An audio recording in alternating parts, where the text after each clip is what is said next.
фермеры Чак и Деб Бельда получили больше, чем могли пожелать, когда одна из их коров отелилась. Пара владела несколькими акрами земли, поэтому животные могли свободно перемещаться по ферме. Таким образом, фермеры надеялись на то, что созданные ими комфортные условия приведут к появлению на свет телят. Чак и Деб были бы невероятно счастливы появлению в стаде своих коров-малыша. Они хотели вырастить теленка с добротой и заботой, с которыми они относились ко всем животным на своей ферме. Однако, когда одна из их коров по кличке Му отелилась, Чак и Деб были потрясены. Фермеры не верили своим глазам. Они даже не могли себе представить, что их новый приплод по невероятной причине войдет в историю. Семья Бельда ухаживает за своими полями с 1882 года. Поколения фермеров сменялись, сохраняя уважение к земле и природе. Они культивировали землю, выращивали животных и делали все возможное, чтобы свести концы с концами. Ведь фермерская работа была и остается тяжелым трудом.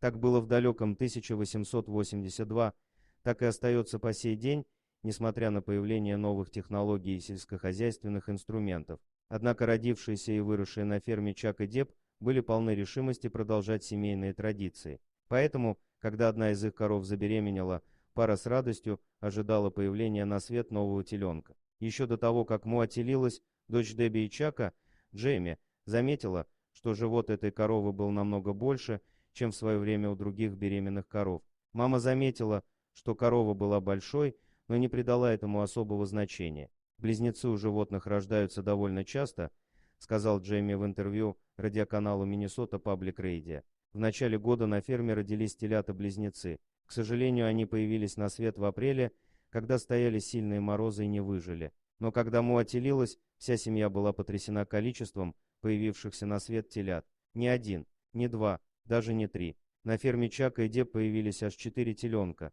Семья всеми силами старалась помочь новоиспеченной маме, заботилась о малышах и молилась, чтобы все они выжили в первую ночь. Родившиеся телята были совсем крошечными и поэтому не могли кормиться от матери.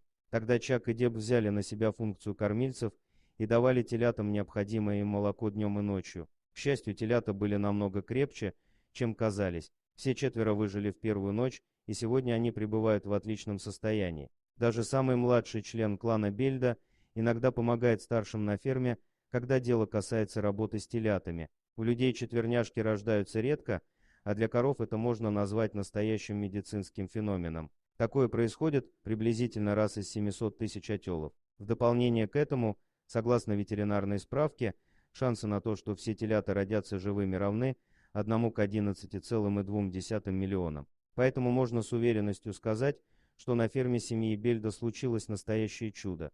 Дорогие друзья, если вам понравилось видео, поставьте лайк, а также подписывайтесь на канал, где найдете еще много интересного.